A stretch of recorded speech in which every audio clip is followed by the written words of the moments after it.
Hi guys, तो आज की वीडियो में हम क्रिप्टो टैक्सेशन के बारे में बात करने वाले हैं क्योंकि क्रिप्टो टैक्स एक ऐसी चीज़ है जो कि इंडिया में बहुत एम्बिगियस है। तो अगर आप भी क्रिप्टो मार्केट में ट्रेडिंग करते हो या फिर इन्वेस्टमेंट करते हो तो आपको आज इन सारे के सारे क्वेश्चंस का जवाब मिल जाएगा। क्रिप्टो रूल्स क्या है, कितना आपको टैक्स देना पड़ेगा, क्या आप अगर लॉस में हो तो भी टैक्स देना पड़ेगा, वीडीए की डेफिनेशन में क्या आता है, वर्चुअल डिजिटल एसेट्स की डेफिनेशन में क्या आता है, कौन सी आईटीआर आपको फाइल करनी है क्योंकि भाई आईटीआर फाइलिंग की जो ड्यू डेट है इस बार 15 सितंबर है, तो बहुत कम टाइम बचा है। मिनिमम टैक्स कैसे दे, कंप्लाइंट रखे इनकम टैक्स एक्ट के साथ कौन सा रजीम चुनना चाहिए क्योंकि इनकम टैक्स में दो रजीम होते हैं, ओल्ड वाला और न्यू वाला, तो कौन सा चुनना चाहिए भाई। उसके बाद आपको कोई डिडक्शन मिलेगी क्या अगर आपकी 2.5 लाख से कम इनकम है छोटे ट्रेडर्स के लिए, और डेडलाइन क्या है, पेनल्टीज क्या है, एडवांस टैक्स क्या है। तो सारी चीजें हम एक एक करके इस वीडियो में समझने वाले हैं गाइस। आई प्रॉमिस कि इसके अलावा आपको क्रिप्टो टैक्सेशन से रिलेटेड कोई भी वीडियो पे जाने की जरूरत नहीं है, आपको सारे आंसर्स इसी वीडियो में मिल जाएंगे। So without any further due let's start the video. Alright, तो सबसे पहले हम यहाँ पे क्रिप्टो रूल्स के बारे में बात करते हैं। तो यहाँ पर अकॉर्डिंग टू सेक्शन 115 बीपीएच यहाँ पे 2022 अप्रैल से अगर आप कोई भी क्रिप्टो को सेल करते हो, चाहे बिटकॉइन हो, इथेरियम हो, एनएफटीज होते हैं नॉन फंजिबल टोकन्स। अब इन डेप्थ में हम इस बार तो नहीं जाएंगे इस वीडियो में, बट मैं डेडिकेटेड वीडियो पे इस पे बता दूंगा। तो इसमें 30% का यहाँ पे फ्लैट टैक्स लगता है और हमारा सेस और सरचार्ज भी लगता है। सेस हमारा 4% लगता है हमारी टैक्स लाइबिलिटी के ऊपर, कि मान लो मेरा 1000 रुपए का टैक्स बना है तो 1000 रुपए का 4% मेरे को एडिशनल देना पड़ता है हेल्थ एंड एजुकेशन सेस। और सरचार्ज उन लोगों पे लगता है जिनकी इनकम बहुत ज्यादा होती है, मान लो 50 लाख से ज्यादा, 1 करोड़ से ज्यादा, मतलब उन ट्रेडर्स के लिए। और यहाँ पे कोई भी डिडक्शन अलाउड नहीं है एक्सेप्ट कॉस्ट ऑफ एक्विजिशन। अब मान लो मैंने यहाँ पर बिटकॉइन खरीदा था 1 लाख रुपए का और मैंने उस पर प्रॉफिट किया 1 लाख का, मतलब मैंने उसे बेचा 2 लाख रुपए पे, तो मेरे को प्रॉफिट 1 लाख का हुआ। बट वो जो मेरे को जो प्रॉफिट टैक्स भरना है वो सिर्फ प्रॉफिट पे भरना है।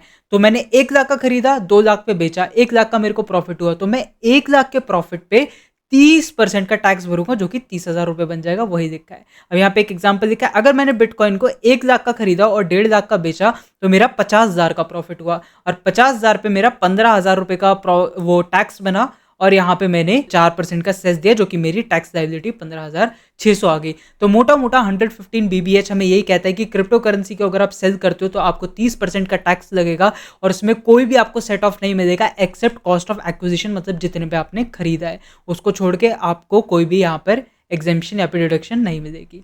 नेक्स्ट आ जाते हैं, क्या मेरे को टैक्स देने पड़ेंगे अगर मैं लॉस में हूं। तो इसमें भी यार काफी थ्योरीज है।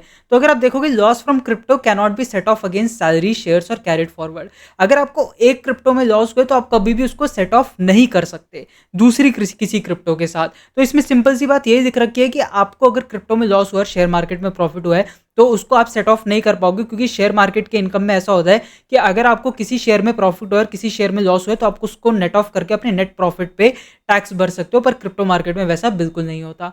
और यहाँ पे टीडीएस भी कटता है। टीडीएस का मैंने यहाँ पर एक एग्जांपल लिख रखा है कि अगर मैंने इथेरियम खरीदा 60,000 का और यहाँ पे उसे बेचा 40,000 का, तो मैंने उसे बेचा लॉस पे 20,000 का, और यहाँ पे कोई भी टैक्स मेरे को नहीं देना पड़ेगा। तो भाई चलो, एक तो अच्छी बात है कि अगर आपको सिर्फ लॉस हुआ है तो आपको कोई भी टैक्स नहीं देना पड़ेगा। अब यहाँ पे देखो क्या लिखा है कि यहाँ पर 1% टीडीएस सेल वैल्यू पे कटेगा। इसका मतलब क्या है कि मेरे जितने भी का भी मैंने सेल किया उसपे मेरा 1% का टीडीएस कटता है अंडर सेक्शन 194S। 194S में मेरा 1% का टीडीएस यहाँ पे कटेगा, और ये टीडीएस इनकम टैक्स पोर्टल के 26A पे दिखाई देता है। तो अगर आप सोच रहे हो कि मैंने तो कोई ट्रांजेक्शन करी है पर मैं आईटीआर नहीं भरूंगा, तो यही वो तरीका होता है जहां से गवर्नमेंट आपका टैक्स ट्रेस कर देती है कि इसने क्रिप्टो में ट्रांजेक्शन करी है। अब इसमें दूसरी चीज एक निकल कर आती है कि मान लो मेरे को एक इसी ट्रांजेक्शन में अगर मैंने 60,000 की जगह 80,000 में इथेरियम को बेचा होता तो मेरा प्रॉफिट होता 20,000 का। अब मेरी दो ट्रांजेक्शन हुई, एक 60,000 का इथेरियम मैंने 80,000 में बेचा और एक 60,000 का इथेरियम मैंने 20,000 के लॉस में यानी 40,000 में बेचा। तो लॉस वाले पोर्शन में मेरे को टैक्स नहीं भरना है, लेकिन जो प्रॉफिट हुआ है मेरे को 20,000 रुपए का, उसमें मेरे को बकायदा 30% का टैक्स भरना ही भरना है। तो ये एक यहाँ पे चीज निकल कर आती है कि अगर आप सिर्फ लॉस में हो, आपकी एक ट्रांजेक्शन है जिसमें आप लॉस में हो, तो आपको टैक्स नहीं भरना है। बट अगर आपकी 2-3 ट्रांजेक्शन है, कुछ में प्रॉफिट है कुछ में लॉस है, तो आप प्रॉफिट्स वाली पे आपको टैक्स भरना पड़ेगा। नेक्स्ट यहाँ पे आते हैं कि वीडीए की डेफिनेशन में क्या आता है। वीडीए की डेफिनेशन में आता है वर्चुअल डिजिटल एसेट्स, इसकी फुल फॉर्म होती है। तो इसमें क्रिप्टो, एनएफटीज और कोई भी नोटिफाइड डिजिटल एसेट्स जो कि गवर्नमेंट टाइम टू टाइम यहाँ पे करती रहती है, वो यहाँ पे आ सकता है। अब in game coins without real market value are excluded. अब इन गेम कॉइन्स होते हैं, जैसे पबजी है तो पबजी में यूसी होती है, फ्री फायर में शायद से जेम्स होते हैं, तो वो जो है वो वीडीए की डेफिनेशन में नहीं आती क्योंकि उनकी कोई रियल लाइफ मार्केट वैल्यू नहीं होती है। और यहाँ पे एग्जाम्पल दे रखे हैं बिटकॉइन, सोलाना और एनएफटी आर्टवर्क जो भी होते हैं वीडियो की डेफिनेशन में आते हैं। ठीक है। और वही लिखा है कि जेम्स किसी भी मोबाइल गेम में जैसे यूसी वगैरह, तो वो वीडीए नहीं हो। अब वीडीए ही अगर मान लो सेक्शन 115 बीबीएच जो हमने पढ़ा था उसका मतलब यही था कि अगर वहां पे कोई वीडीए का ट्रांसफर हो रहा है तभी वो हमारे क्रिप्टो टैक्सेशन के अंदर आता है और तभी हमें उस पर 30% टैक्स देना पड़ता है।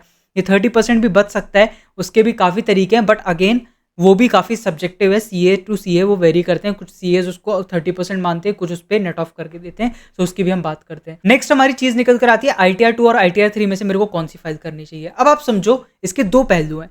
अगर आप क्रिप्टो को होल्ड करते हो इन्वेस्टमेंट पर्पज से लॉन्ग टर्म के लिए, तो उस केस में आप ITR 2 फाइल करो और उसे एक कैपिटल गेन की इनकम की तरह दिखाओ। बट अगर आपकी ट्रांजेक्शन्स बहुत ज्यादा है, मान लो आपकी 500 ट्रांजेक्शन है, 1000 ट्रांजेक्शन है, आप क्रिप्टो में ट्रेडिंग करते हो, वो एक बिजनेस इनकम की तरह मानी जाएगी और आपको उसमें ITR 3 फाइल करनी पड़ेगी और इसे as a business income show करना पड़ेगा। फर्क दोनों में कुछ नहीं है, but according to the number of transactions आपको उसे उस हिसाब से रिपोर्ट करना है, ITR 2 या फिर ITR 3। यहाँ पर वही लिखा है ओकेजनल अगर आप सेल करते हो तो फिर आपको यहाँ पे क्रिप्टो एज इन्वेस्टमेंट दिखानी पड़ेगी, और अगर आप उसे बिजनेस की तरह ट्रेड करते हो, मतलब बहुत सारे आपके ट्रेड्स है, तो आप फ्रीक्वेंट ट्रेड्स में उसको दिखा सकते हो। वही लिखा है कि अगर आपने 2 बार बिटकॉइन सेल करा तो 2 में दिखा दो, अगर आप रोज ही ऑल्ट कॉइन ट्रेड कर रहे हो तो आप उसको अपने ITR 3 में दिखा दो। नेक्स्ट आता है कि हम कैसे मिनिमम टैक्स बने। अब देखो इसमें मैंने काफी कम लिखा है, बट इसकी एक सब्जेक्टिव आर्ग्यूमेंट है कि अगर आप क्रिप्टो में दो तरह की ट्रेडिंग होती है, स्पॉट ट्रेडिंग, फ्यूचर ट्रेडिंग। कुछ सीएस बोलते हैं कि यहाँ पर जब भी हम क्रिप्टो में फ्यूचर ट्रेडिंग करते हैं तो वो वहां पर वीडियो की डेफिनेशन से बाहर चला जाता है।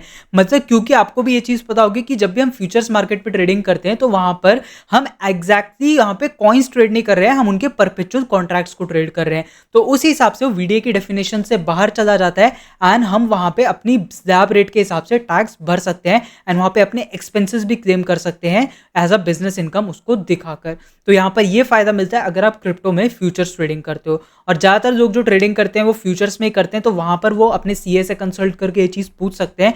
But on the other hand अगर आप स्पॉट में ट्रेडिंग करते हो तो आपको वहां पे 30% टैक्स ही देना पड़ेगा। वहां पे आप कोई भी सेट ऑफ का बेनिफिट नहीं दे सकते और कोई भी वहां पे other kind of set of भी नहीं दे सकते, ठीक है। और यहाँ पे एक चीज निकल कर आती है स्मार्ट टाइमिंग। इसमें स्मार्ट टाइमिंग का मतलब ये है कि आप लंबे टाइम तक होल्ड करो, क्योंकि आप जितनी कम ट्रांजैक्शन करोगे उतने कम आपके कंप्लायंसेस होंगे और उतना ही आप लॉस होने से बचोगे, क्योंकि लॉन्ग टर्म में हमें पता है सारी चीजें बढ़ती है, ठीक है। तो इसमें वही लिखा है मैंने, लॉन्गर टाइम के लिए होल्ड करो, कम ट्रांजेक्शन रखो और बड़े गेन्स के लिए एम करो।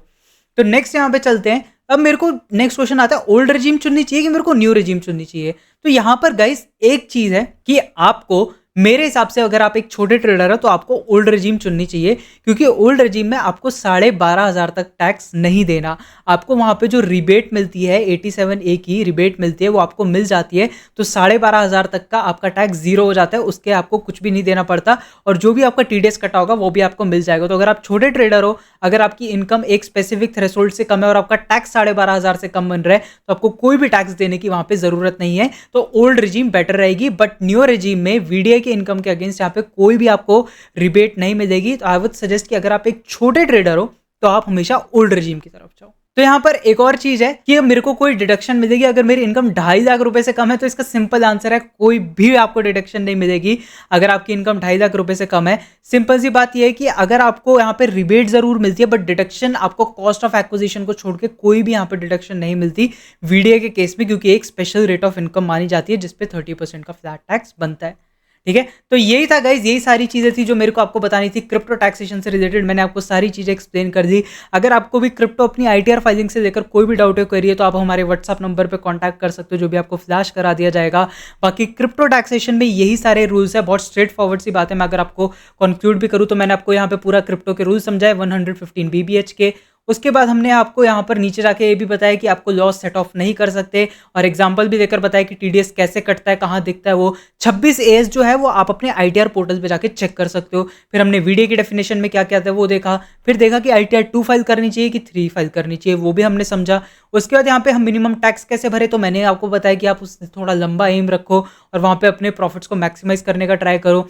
ओल्ड रेजिम न्यू रेजिम का आप अपने सर्कमस्टांस के हिसाब से देख सकते हो और अपनी इनकम का भी आप देख सकते हो। बाकी एक ही जो इसमें चीज मैंने नहीं इंक्लूड करी वो थी हमारी डेडलाइन का। तो डेडलाइन यहाँ पे हमारी है 15 सितंबर की।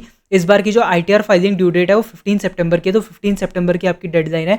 एडवांस टैक्स की पेनल्टी आपको तब आती है अगर आपको पहले ही पता था कि आपका जो टैक्स पेबल है वो 10,000 रुपये से ऊपर बनेगा और आपने टैक्स नहीं दिया, तो उस केस में आपकी एडवांस टैक्स की पेनल्टी लगती है। वरना अगर आप छोटे मोटे ट्रेडर हो तो उसमें भी कोई दिक्कत नहीं है। एंड पेनल्टीज भी तभी लगेंगी जब आप मतलब टैक्स फाइल नहीं कर रहे या रिटर्न फाइल नहीं कर रहे, तो वो भी तब लगती है। बट अगर आप इनकम टैक्स से रिलेटेड कभी भी सब जगह कंप्लेंट रहते हो तो कोई भी दिक्कत नहीं आती। सो this was all from my side for this video guys, for the crypto taxation part.